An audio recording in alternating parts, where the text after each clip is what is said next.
Diqqat qiling, O'zbekistonda endi mashinasi bor fuqarolar 1,236,000 so'm davlatga pul to'laysiz. Barcha fuqarolar videoni o'tkazib yubormasdan oxirigacha ko'ring. Assalomu alaykum, hurmatli tomoshabinlar.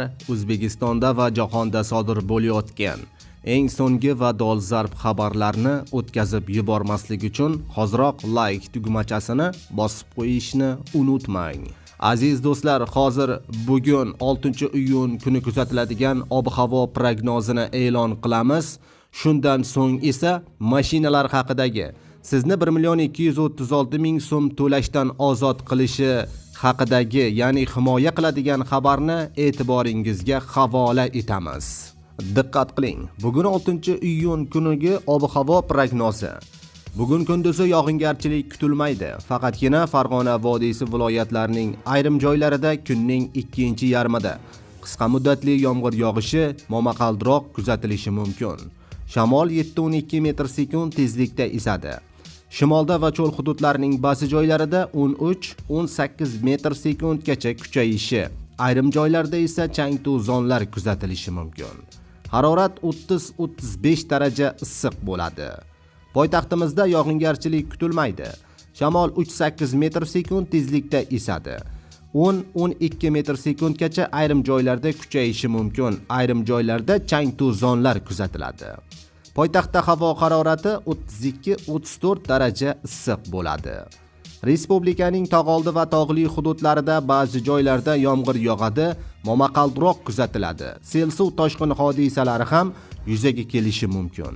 Shamol 7-12 metr/sekund tezlikda esadi.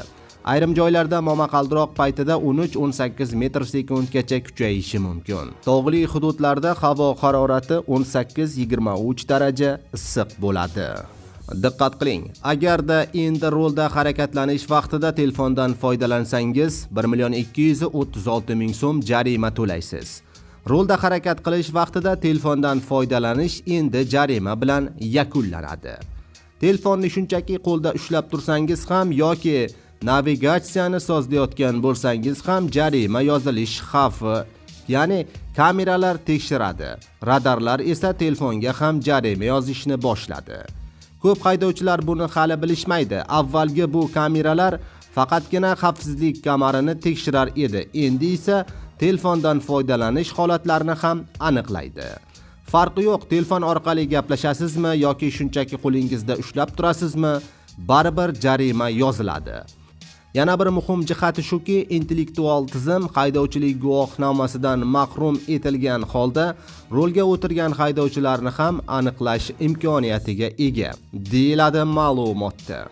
Aziz do'stlar, video rolik ostiga like bosib, barcha yaqinlaringizni ogohlantirib qo'ying. Ayniqsa haydovchilik guvohnomasidan mahrum bo'lgan tanishlaringizga ushbu videoni yuborib, ularni ham ogoh qilib qo'ying.